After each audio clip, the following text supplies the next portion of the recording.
What's up, guys? What's up? How's it going? Hey everyone. Saw you guys a little bit ago in Vegas. Um, we have a lot to talk about. Uh, but before we get into all that, I've got a question for you guys. Hit us. Hit me. Uh, yeah. I actually got two separate questions, one for each of you. Um, so, Trevor, yours is what kind of animal do you feel like right now? Um, After EDC and after movement, I feel like I'm a sea slug. Sweet. That's just how I'm feeling. Drove home last night after movement, like 3 hours from Detroit, and then had to work all day. So I think it's just kind of been like a slow moving. I've been feeling like slow moving, and yeah, just kind of sluggish, I think. Yeah. But Becca, for you, your question is what's your favorite chord? Chord?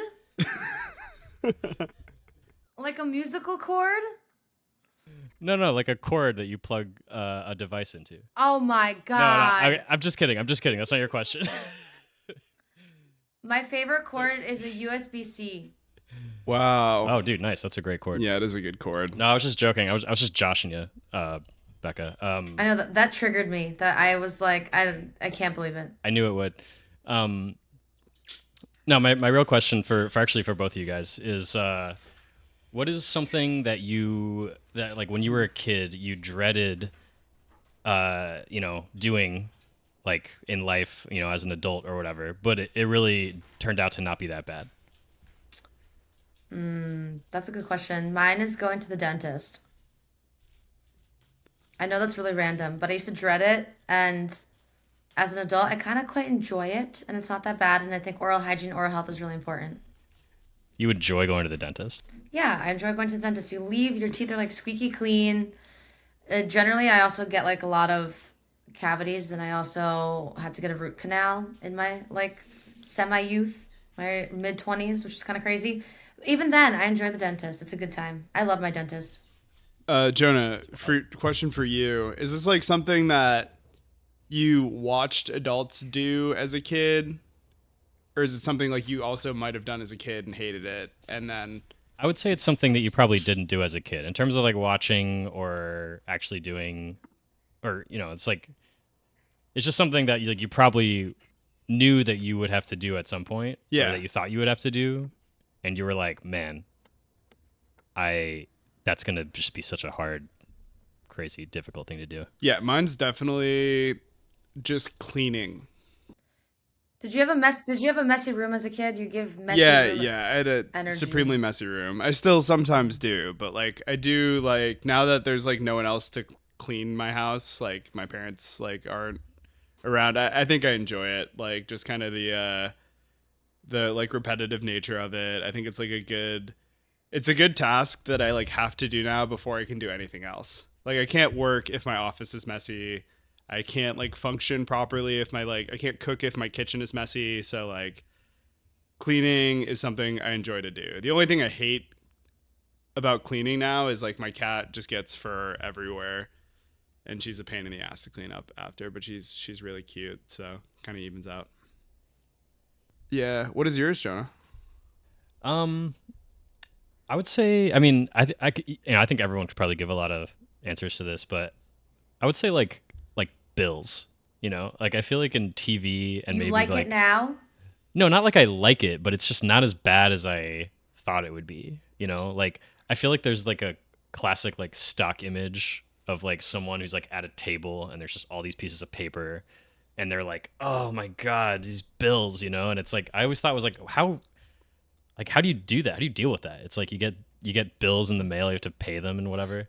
But now it's like I know it's just like I don't know, you pay the bills. I guess if it was like a struggling with money thing, it would be different. But Dude, one thing about that though is like I feel like with bills in the past, it would just be like a ton of shit like getting mailed to you and like a bunch of like Yeah. papers to sort through.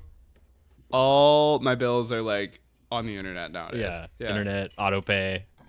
Which I think is pretty hype. I think that's like a good result of like tech advancements, but I could imagine being really stressed out about like getting like a ton of things in the mail, and if you like don't open one, then you're going to like get screwed because they have no other way of like contacting you. And They're gonna foreclose your house because you didn't pay your mortgage via mail.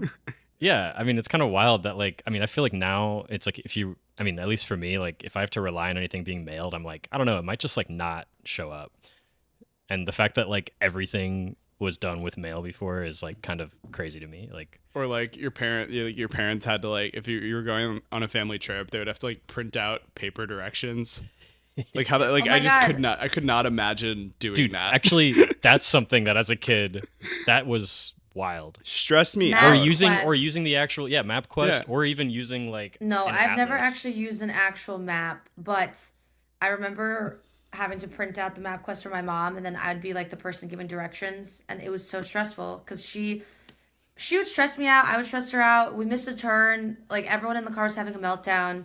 Like I don't miss those days. But what did you have to do before MapQuest? Like You'd have to imagine use a the map. 80s. That's Like, insane. and yeah, like Jez was saying that, she did that, or her family did that at one point, and it's like you can pick up a map and the map could be outdated Yeah. even then. And it's like, well, that road doesn't exist anymore, or like there's a new highway or Yeah. whatever.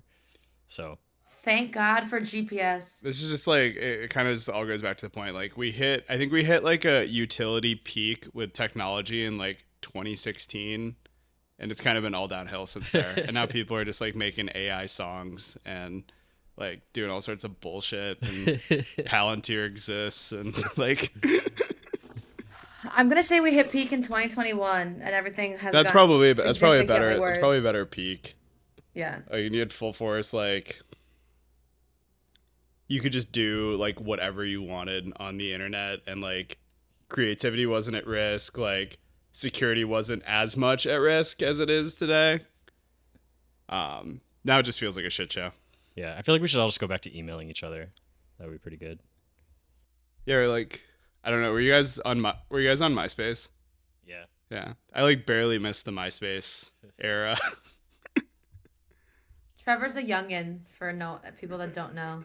Yeah. Speaking of MySpace, should we talk about EDC?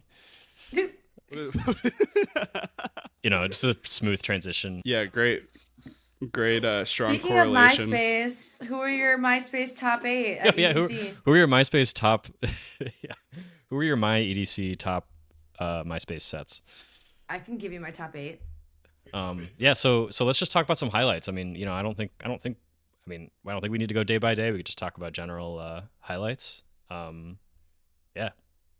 My highlights were Alice in Wonderland. When did she play? Sunday?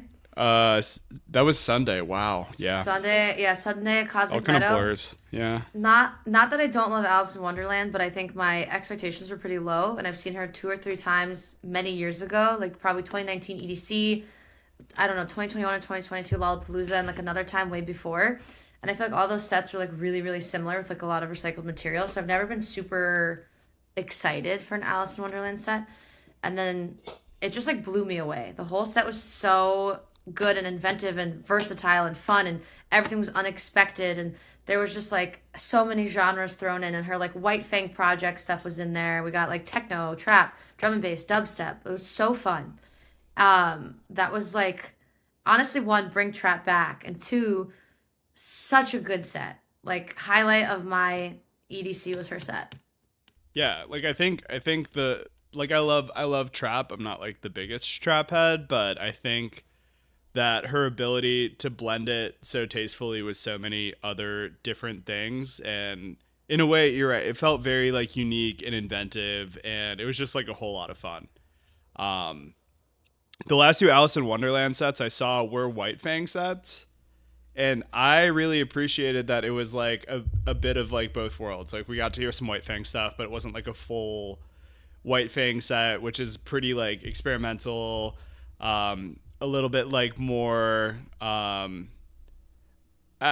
Not danceable, but it's definitely like a deeper music experience. While this was just like fun, fucking Alice in Wonderland at her best. And I feel like I've always seen like our friends like would always play like Alice in Wonderland EDC sets, and I'd never seen her at EDC, and I'm like, this is sick. And it was really cool to like see that in person. And I thought her vibe was like perfect for Cosmic Meadow. Just like a really cool like stage fit. Going to that set and like leaving the crowd at Kinetic Field, big theme of the weekend, was just like the move. And it was just like such good, like so much bass, like such good vibes. Like I really enjoyed it. Did watch either that particular EDC set where she headlined the main stage, and that really made me want to go to EDC. And it was like, our friends were there, and it was just like, I gotta experience that. So I thought she just had, just like Becca said, just all over the genres, some deep cuts, some classic tracks, some of the tracks that I saw her play at Spring Awakening in 2015 in the middle of the day. So loved it. It was just great seeing her. Definitely a huge highlight. And I gotta also say that we didn't quite see her full set. Because something that came up, which we literally talked about on this podcast, was, you're walking from one part to the other stage, right, in the festival, and it's not like the biggest festival. It's not like it's the biggest thing ever, and it takes forever to walk between stages. But we got sidetracked because Hamdi was playing, and Hamdi was like really sick, and we had to see a little bit of Hamdi. That Hamdi set was crazy. And it was so painful to be like, man, this is so good, but like we gotta go because we gotta go. What was that stage where Hamdi was playing? What was it called? Stereo Bloom, yeah. I feel like he was so well suited for that stage, and the production fit so well. Like everything was so just like perfect about that Hamdi set. And also we saw him at Proper, and I feel like we saw him during the daytime. It was still light out, and I feel like for some reason the vibe when it was dark out, seeing Hamdi was so much better. If that makes sense. Hamdi's definitely a like dark. His music is best in like a dark environment, whether that be like a club or at night. Yeah, he's a nighttime DJ. We actually stopped by 2 sets on the way from Grizz and Wooly to Alice in Wonderland, because we went to Hamdi and then we stopped at Bionic Jungle trying to meet our friends who were stuck in the merch line for 3 hours. And Tiga was playing, who I absolutely love Tiga. I just saw him at Movement, and it was just like we saw him for like 5 seconds, and then we're like, okay, we got to go to Alice in Wonderland. Our friends aren't getting out of merch line until 2 a.m. So yeah, I mean, I have like kind of a new thing that I think about with some DJs, and I think Alice in Wonderland, it's like I don't know. I mean, I don't know. I don't want to like get too out there, but it's like I don't know how many more times I'll be able to see her. Like she's a little bit more, she's got a kid. She's a little bit more elusive. 2 kids. I didn't. Wait, she has 2 kids now? She has 2 kids. Yeah. Wow. So yeah, I mean, and it's like not to say that she's gonna like, I don't know, like she could do whatever she wants. She's a legend. She's doing her thing. But Hamdi's gonna be around. Hamdi's in Chicago. Like, it's kind of like it's so painful to pull yourself away from such a good set, but it's also like we're gonna see this guy so many more times in a good way, right? And so that's something I think about a little bit. Like, Porter might, he might just not feel like playing a lot more shows at some point, right? Hamdi, MPH, some other kind of like younger artists, they're definitely like gonna see them again. So that's just another thing I thought about in some cases, and it makes some of those conflicts a little bit easier. Yeah, totally agreed. Those newer like rising DJs are just touring. I would like quote unquote hustling, right? Like they're like, playing a lot of shows. Like you have lots of chances to see like an MPH and a Hamdi. And then probably Alice in Wonderland, Porter Robinson are more like selective on what, where they play, how they play, when. Not saying that they're old, and not saying that being a parent slows you down, but like I don't think Porter or Allison really tour. Catch them at a festival. I feel like catching a Porter Robinson set is really hard. I still have never seen Porter. I'm really upset that I missed the set at Kinetic Field. So yeah, that was great. That was definitely a highlight as well. Yeah. He was just playing all over the place, and The crowd was really good. I mean, we went to a few sets at Kinetic, and you know, like it's crazy how it's like there's so much space there, but it can also get so crowded, right? Yeah, there's like a huge bottleneck at the back of like Kinetic Field, and like there's definitely an element of just like you don't really know how much space there is because you're just like stuck in a huge crowd. But we had the experience at Porter where we were like at the back of the stage, and we're like, oh, we're gonna push in and try to find our friends. And as soon as we got like 30 feet past the gates, there was just like unlimited space to roam around. It's such a weird phenomenon that like people EDC, like the stages are so massive that you have no concept of how crowded something is. You only have a concept of like how crowded it is around you. Yes, dude. So I feel like that's I want to talk about that. Like I did not understand like the space and the crowds and the size of the stages. Like I don't know if it's all just a big like optical illusion, but right when we got in there, I'm looking at circuit grounds. I see base pod like over in the distance, and I'm like, okay. I mean, they're cool stages. I mean, they're not like that big. And then it's like, okay, let's go in. And it's like I also couldn't hear the stage very well. I'm like, okay, I guess it's. I mean, I don't know. It's not that loud. And we walk closer, and I'm like, oh no, this is massive, and it's insanely loud. And then like you get closer, and it's like, oh, there's a lot of people here. So I had that like. I still don't really understand the concept of all the space and the size of the stages. Like, I don't know, Becca, did you have that feeling at all? I feel like it's interesting that you're like, oh, Circuit Grounds doesn't seem that large. I feel like Circuit Grounds is huge. Like to me, that was like the second main stage. And every time I like looked around the festival, it was like an imposing figure on like over everything. Like I thought Circuit Grounds was so big, but yeah, it was hard to like gauge crowd and like crowd density. I feel like people kind of like have their spots and probably gravitate towards them, and then there's like weird pockets of like space towards the front because people are like, oh, I can't go up there because there's probably so many people. Then they don't.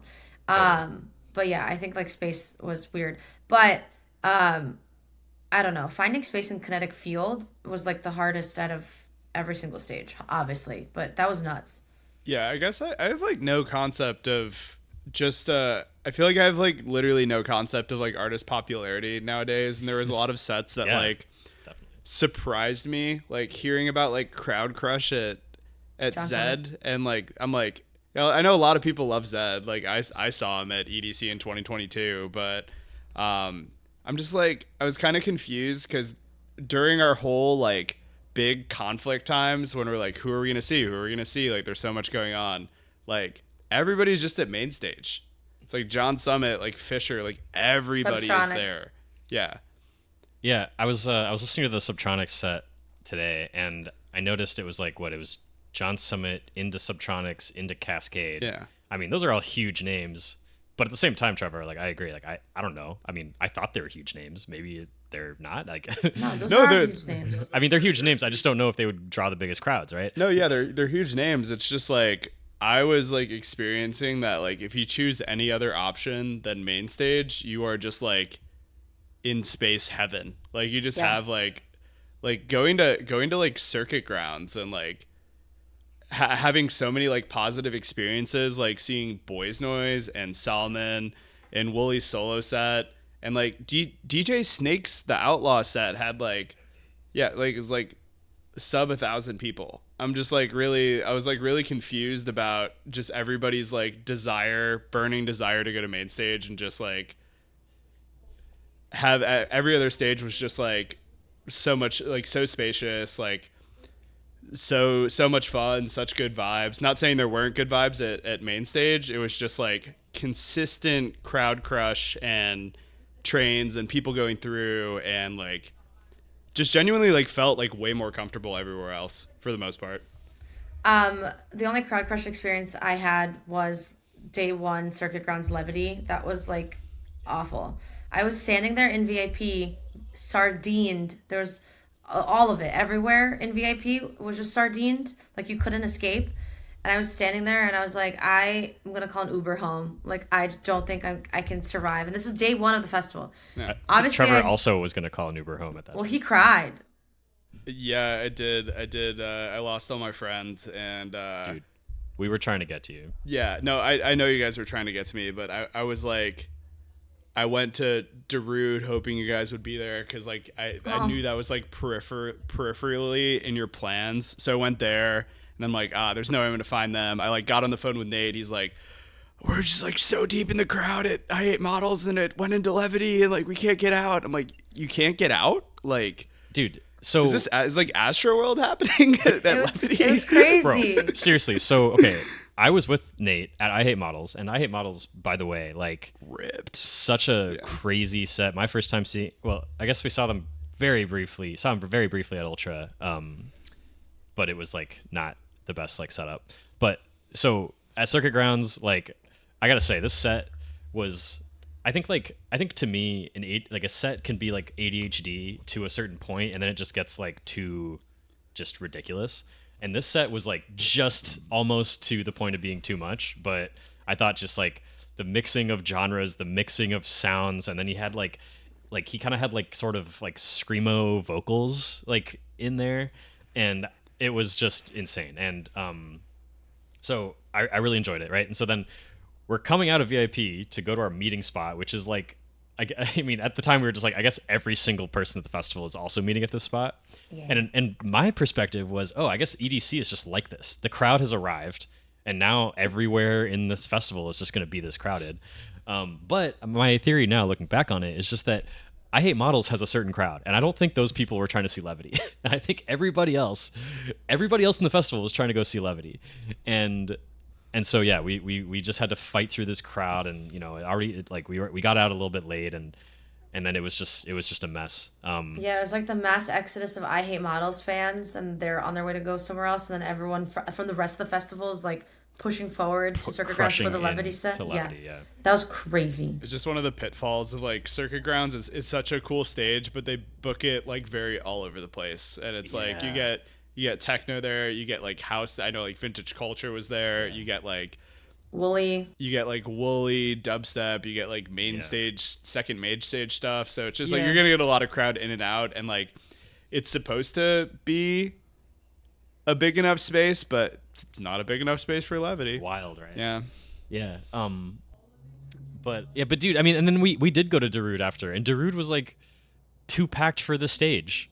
And so, you know, I guess they listened to the Burnout Report and they heard this great tip about Darude playing without anybody else. You know, of course, Levity was also playing, but like, where was Darude? What stage? Darude was at Quantum Valley, the trance stage. Becca, I've learned this trip that you don't really like trance, so you know you weren't at that. I don't really like trance. Yeah, you don't like trance. There is just like trance is such a like umbrella at this, like, because having seen like there's like so much that falls under the umbrella of like trance nowadays. I guess that's true. Because like a lot of like what Kiki was playing was like, you know, it's very like trancey techno, and I just saw I like that. Yeah, that was so cool. But there's also like a lot of like slower trance, and then there's like the Armin van Buuren trance, like, that's deeper, like a little more progressive, you know, emotional kind of trance. Yeah. But you know, but basically, what I was saying is like we just didn't spend a lot of time at that stage. But that stage is where Darude was, and it was like with the amount of crowd and the size of the space, it was just like, oh, this is full. We can't really like do this. So yeah, Trevor, we were like chasing each other's tails at that time. It was like so. Yeah, it's rough. So that's one side of EDC. You know, crowd crushes and not finding your friends because of the service and all that. So you know, that's one side of it for sure. It's also like you're guaranteed to miss a set that you really wanted to see. Like there's just no way to see everything that you want to see, which is sad, but that's a testament to how much good music that they do book, I would say. Like there's just always going to be a conflict. There's going to be someone that you want to see but you can't. Like guaranteed. Yeah, but like I'm so surprised that like given how much we talked about conflicts and stuff, I'm like coming out of EDC with literally zero FOMO. Like I have FOMO. I don't know if you guys feel the same way, but as far as like music scene, yeah, Becca and I were FOMO maxing the whole time. I'm still FOMO maxing. I know you guys were feeling FOMO. The only set I feel a little bit of FOMO about having listened to it is like Subtronics. Yeah. Like seeing that at main stage would have been like pretty sick, but like what's the alternative? Like moshing. Where were we? We were at Space Laces and Eptic. I was having a pretty good time. We were moving boxes. We were moving lots of boxes. We were putting in the work at the factory. Dubstep factory. I do have Subtronics FOMO. What do you have FOMO about, Becca? What are you FOMO maxing about? He played gassed up twice. Are you kidding? I would have like ascended. I would have like that video of someone at proper Skrillex is like up in the air. That would Yeah. have been me. That would have been me at The SpongeBob Subtronics. meme with the headphones, like Yeah. yeah. Or the John Hamm meme where he's like, yeah, that's me. Yeah. Ooh. Yeah. Yeah, I mean, Um, I would have loved to like see like 9x9 as well. I also would have loved to see Darude. I mean, god damn it, like just Yeah. like I was there for a second, You but should have gone to Movement. 9x9 ripped at Movement. It was so cool. I'll be there next year. Yeah. I don't want to get into Movement early. I can No. cut the ass out. But then yeah, I think like with EDC, there's a lot of like, and see, I don't even think like the crowd thing, like the scheduling thing is their fault. And I've gotten into several arguments with people on threads and Twitter about this, but like I'm such a big proponent of if your favorite artist or like whatever has like the most packed set of all time and you're just going to like stay there and have a miserable time, like go see someone else. Like Yeah. are you cyberbullying people in subreddits? no. I'm not even like cyberbully. I'm just like encouraging like discourse. Like you will be able to see your favorite artists all the time because they're touring, they're big. Like there is so much good music at EDC. Like Yeah. just go to like any other stage and you'll have like a great time or something in the genre you're trying to see.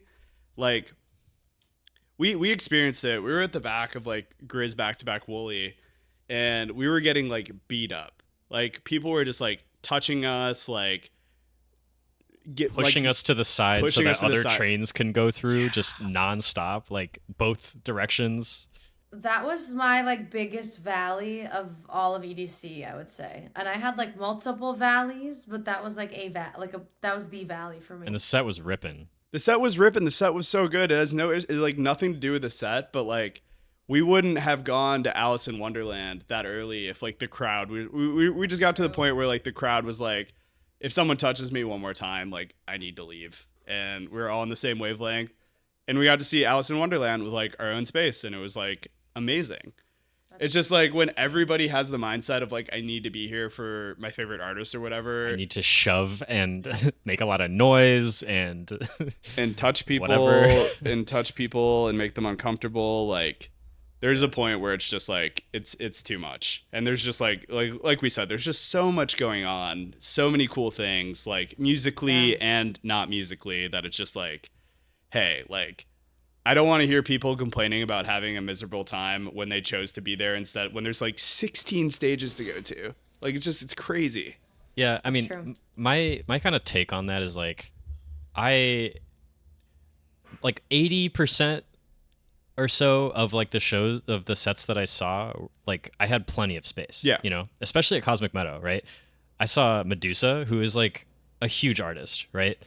Plenty of space, like right in the front, in the middle. Like I took videos and my phone can't even see the whole stage at all. It can only see like a small fraction of it because I'm so close, because the stage is so big, right? And the sound is so perfect, right? Like, and then same thing for the Prodigy. For Alice in Wonderland, we were like a little bit further back, right? But like it was not never like, oh, we need to get closer. It was just like, this is perfect. We have plenty of space and it's amazing. So I felt like that for most of the sets that I saw, and I just feel like that's just going to be your experience at EDC because of like the size of the stages, and unless you're at like literally John Summit, right? Like, or just like a really big artist at the main stage, or some particular stuff with like like Darude.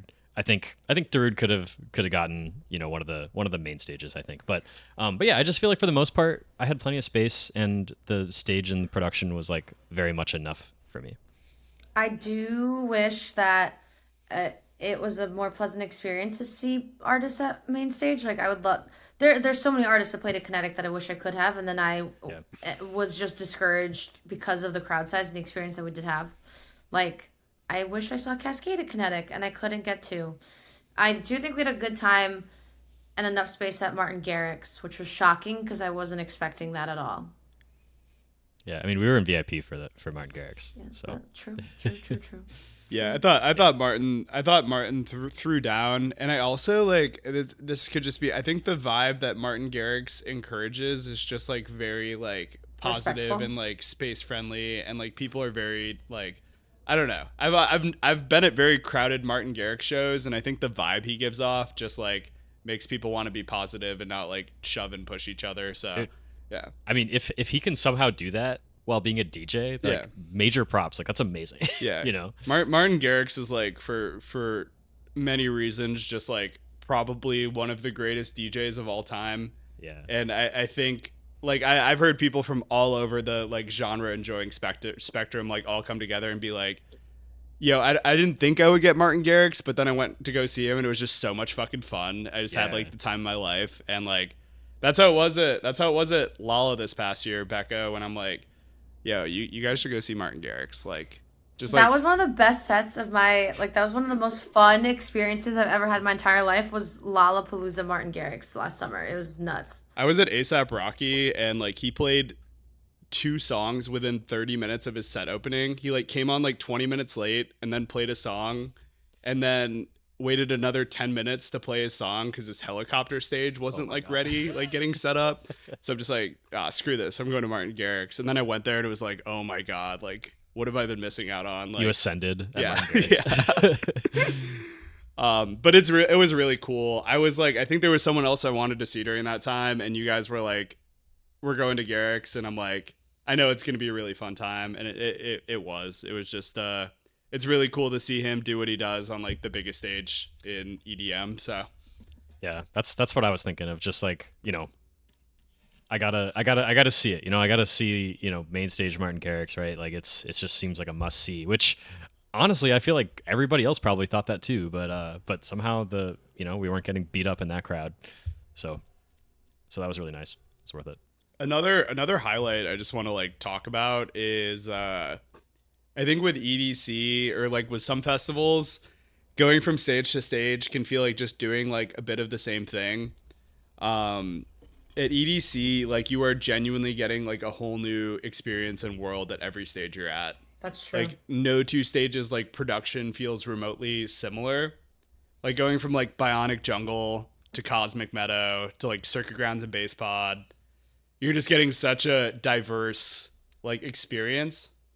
So I think it was really fun to like get to see artists at a bunch of different stages, and even like the smaller things like the art cars, like the beatbox art car, like the we spent like a little bit of time at the Ubuntu like Afro House car, and like I was having a good time. It was just like it's like really cool to see the level of production and how like diverse it is between stages. So I do think that's Yeah. something Insomniac does really well is like the world building within the stages and like the different, you feel like you're experiencing something new when you leave a stage.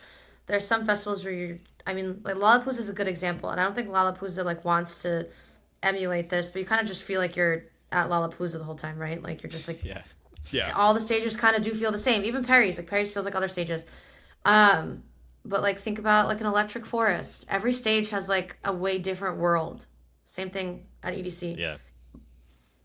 I mean, walking up the bass pod with those like flame things, I was a little bit like, they could just not have this. Like, like this is, like I felt like they felt like randomly like just spraying That's true. flames and gas, and it was a little bit And like, they were hot.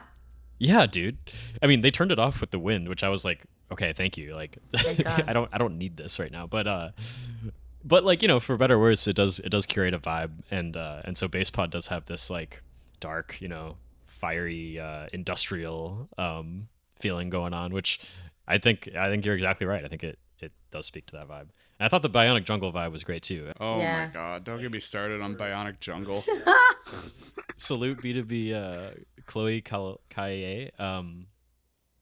Like it felt like Arc. I felt like I was at Arc, just seeing these two DJs just vibe it out, and just a great crowd. Everyone just having a good time. Literally, we were sitting down because I was like, it was a good stage, but it was also our like sit spot for when we had needed a break from the crowd crush, and I can't remember who said it. Maybe it was Nate, Trevor, maybe it was you, but it was just like everyone in that crowd is having a great time, and I'm like, yeah, I'll see about that.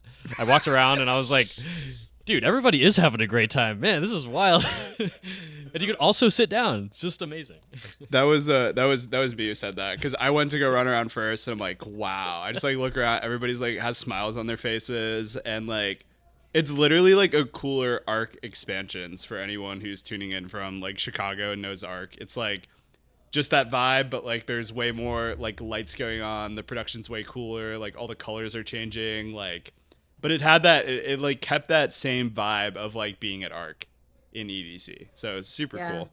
Bionic Jungle is like such a good name. It like is so fitting for how it felt and looked. It was just that was a Bionic Jungle. Like I don't know how else it would even look like. That like was perfect.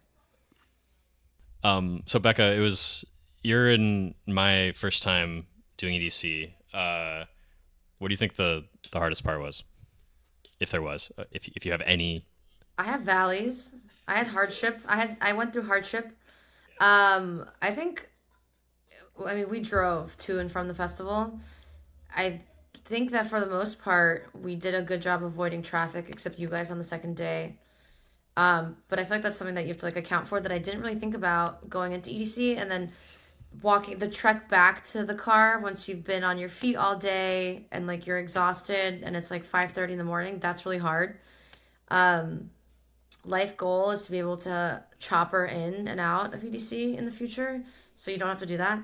Um, that was a valley, just like all the steps. It's like it was really hard on the body. Like you're on like concrete for the most part the whole time, so that was hard. The wind on the Sunday was really difficult. It was just like I feel like there was like dust blowing into my eyeballs and my throat. I like definitely feel like my lungs were filled with like dust and sand and dirt on Sunday.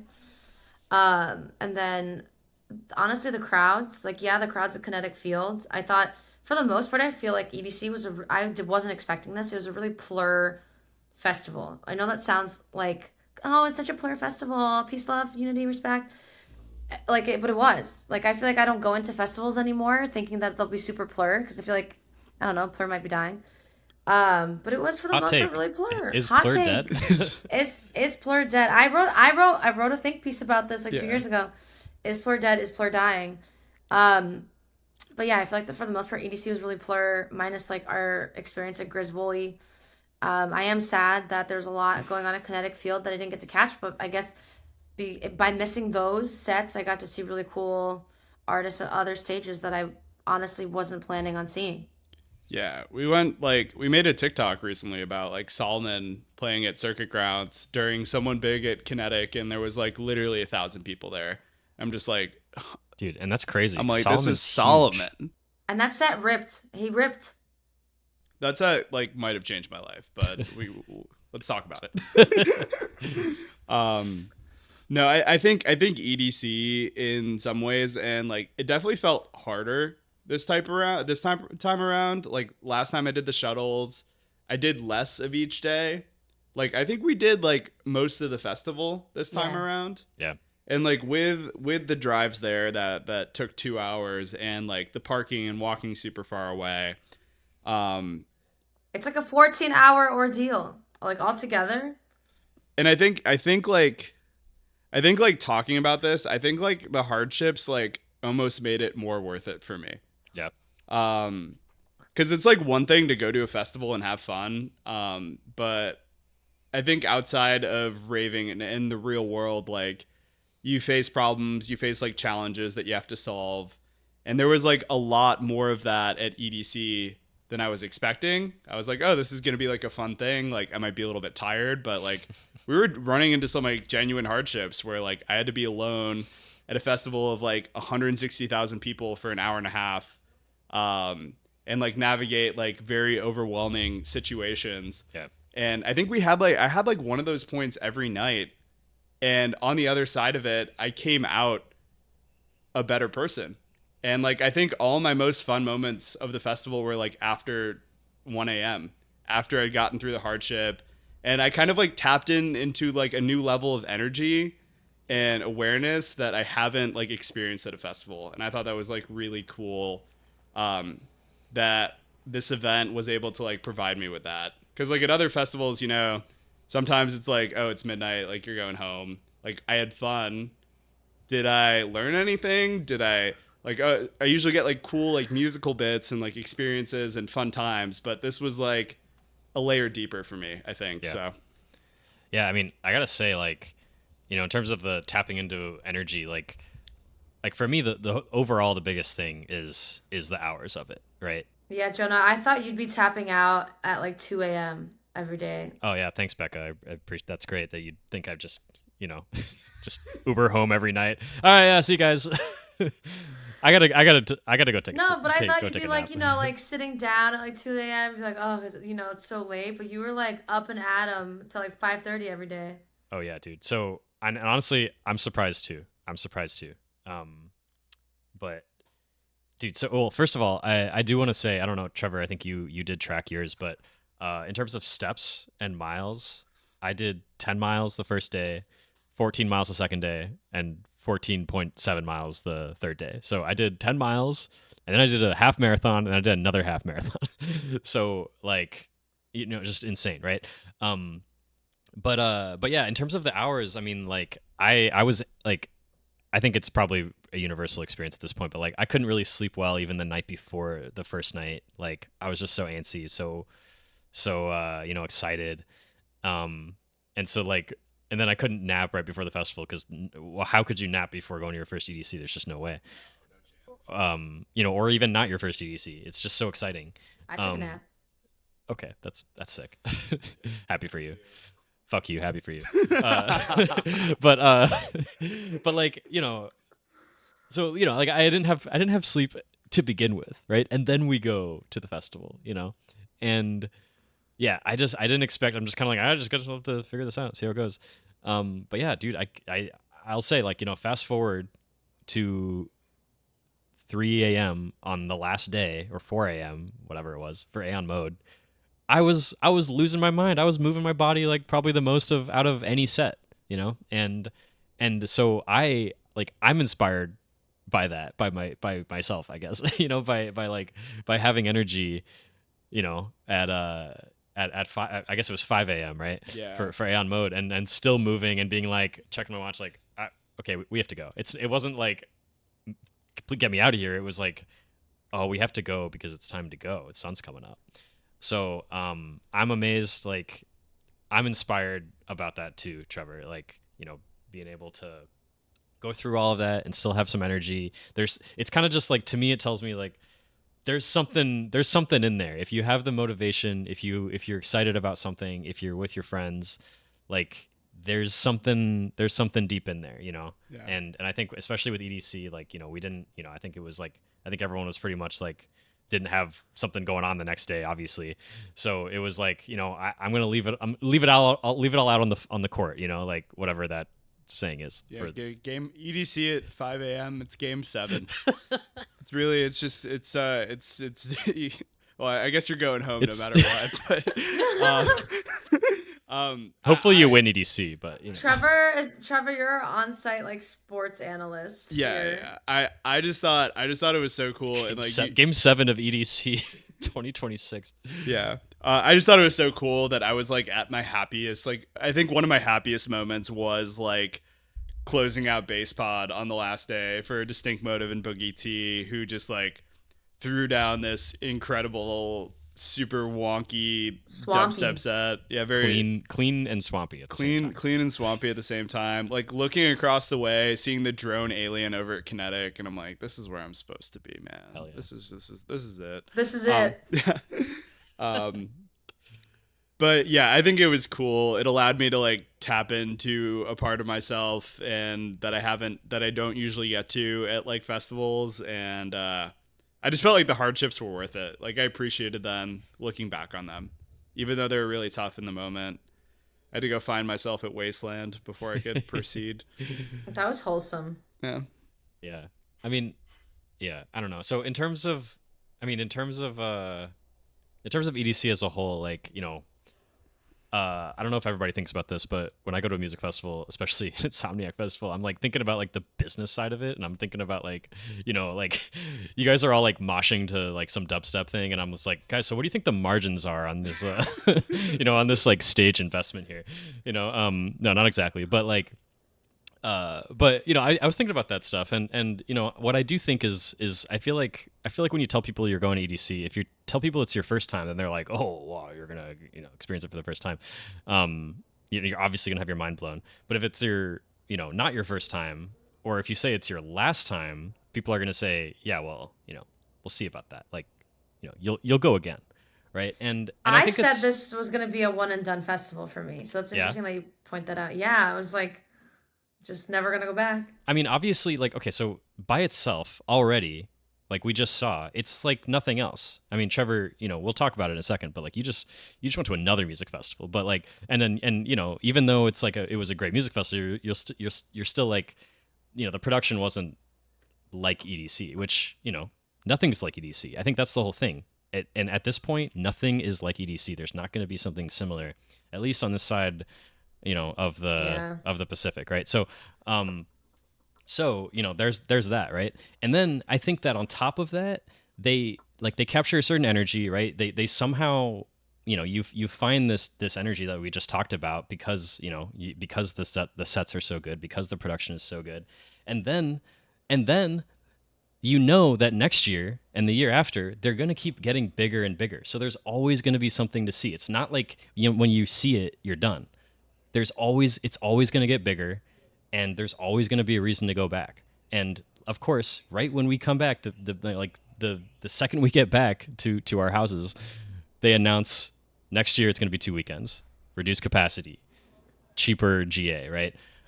So it's just like I know they're going to keep doing that, and I know that they're making a ton of money from this, right? And they're using that to expand it. They're using that to make it bigger. It's already the biggest thing you've ever seen, and it's going to get bigger, which means they're going to bring you back at some point. I just feel like that's, I'm not necessarily saying it's a bad thing. I'm just saying it works. EDC is very scalable, is what I'm saying. Yeah, no, it works, and I'm glad. Like the 2 weekends thing, like you can look at it from. I think it sucks, but it's like a win-win. I think it allows them to make more money, but also like if they're gonna stay true to the reduced capacity thing and like listen to the complaints of people feeling like main stage only was too crowded this year. Yeah. I think it could be a win-win, and I appreciate like one thing is I appreciate like Excision Presents because he just like every single cent of profit he is throwing back into the business. And if they're following like a similar business model, as long as like employees are being compensated insanely fairly and good, I'm not going to be mad about a creator like putting profits back into the business when it comes to like music events, because I think that's the way to do it. Like, Yeah. the scene is not about getting super rich, and I feel like Insomniac can have that like connotation sometimes, but if they're really gonna like make the commitment to continuing to like make it a better place, then I'm cool with it. I mean, I'm not gonna sit here and say I was like, damn, I'm gonna buy ticket. Like I'm gonna do it. I'm gonna do it. I don't care if none of you guys do it. I'm gonna do it. Like, but no, I think that's super cool, and I hope it like works out and isn't like Coachella or whatever. So I mean, people like Coachella too.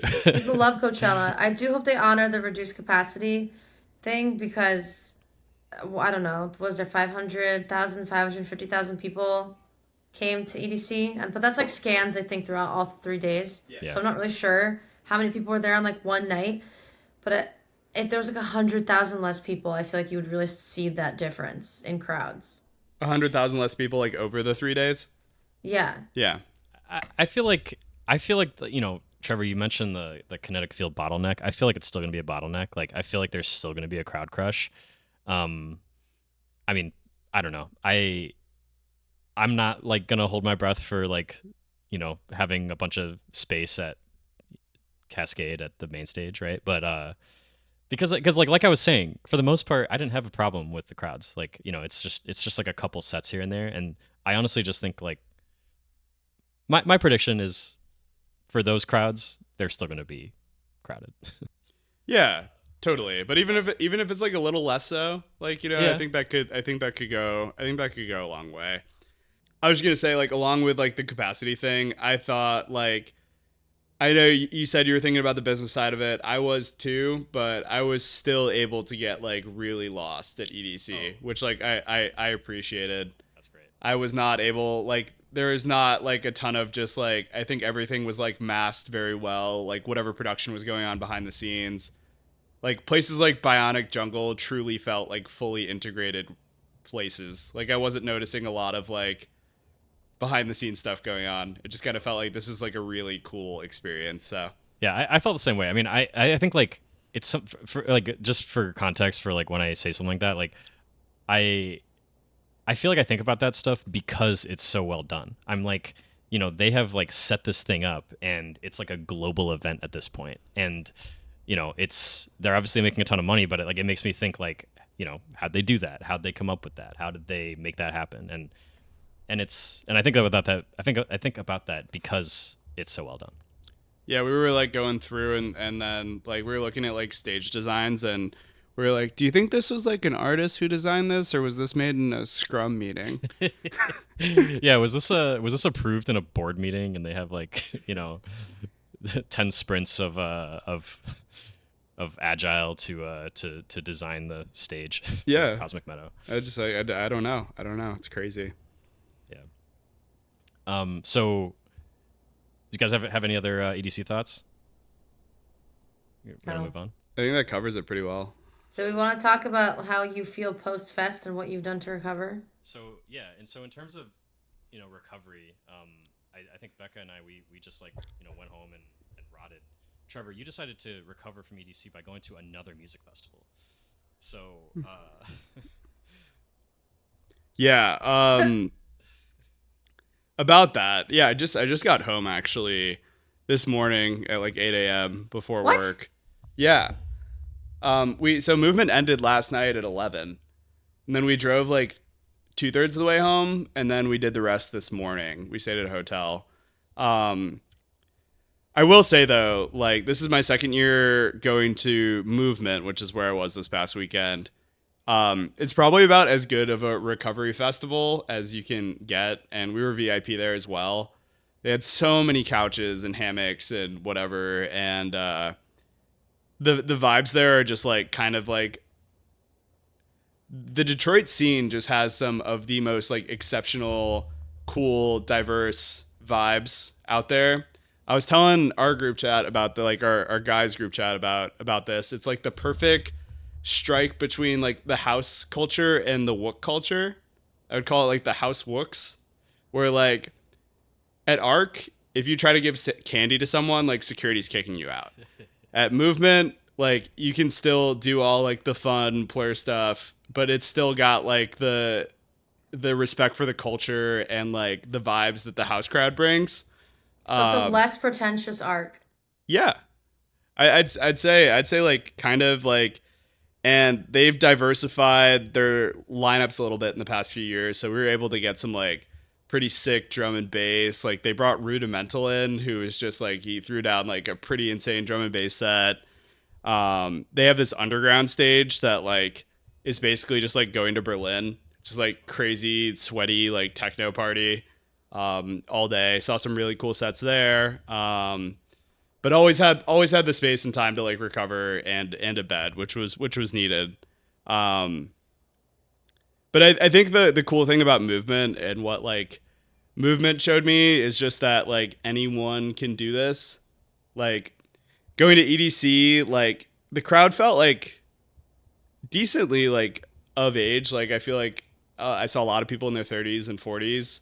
Movement was like the average age was probably around 35. Um, Love. so it's just like exceptional crowd. Everybody loves the music. Um, Not as easy to get lost as you can at like EDC, but I don't really think that's the point as much.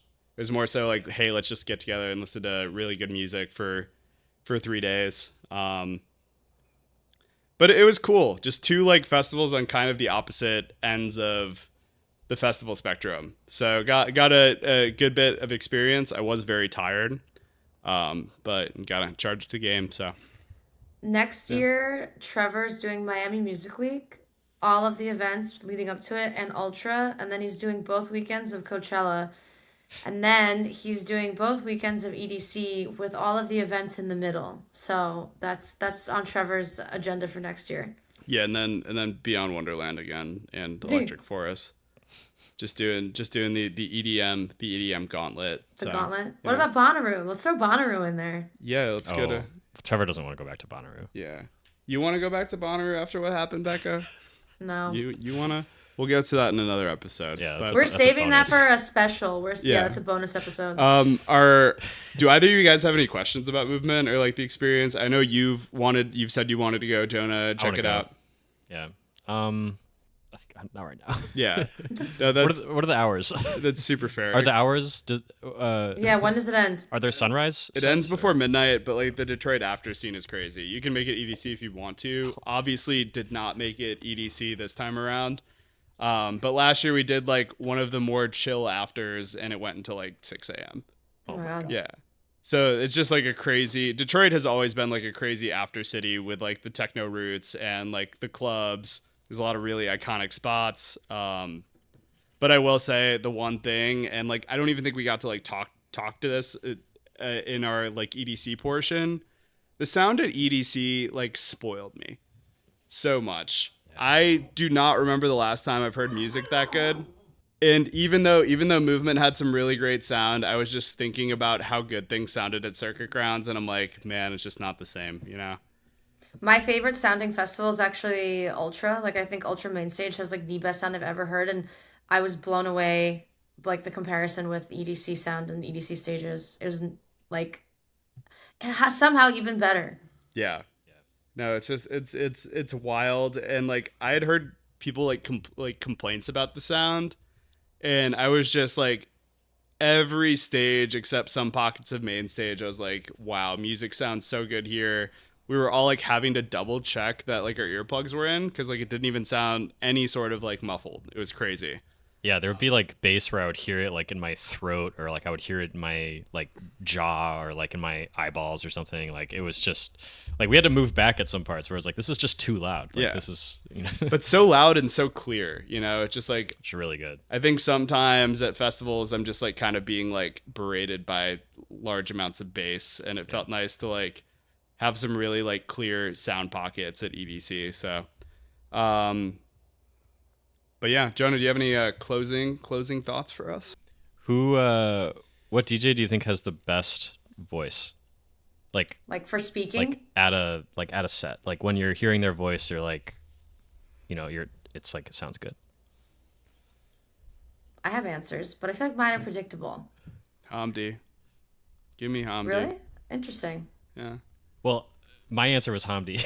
Oh wow. And I told you guys Really? this at EDC. Yeah. I don't think you guys were listening to me, but because Hamdi was playing, but I was like, guys, I'm gonna talk about this in the podcast. I think Hamdi has a great voice. I don't think I don't think I've registered that, but now I'll be on the lookout. give me like give me someone British. Oh yeah. Yeah, give me someone British for sure. I love when the worship guys get on the mic. I was listening to Subfocus's set on SoundCloud, and when he got on the mic, I was like, hell yeah, dude. Hell yeah. I love when Grizz talks. I do love when Grizz talks. I love when Subtronics like screams to Subtronics sounds Wait, Subtronics no. sounds Subtronic sounds what? he sounds just like he's having he's giddy. He just sounds Yeah. giddy. Like he's having this fucking scream. Oh my god, I'm so excited. He sounds like an excited child, and I think it's amazing. Like that energy is great. I love him. He's so wholesome.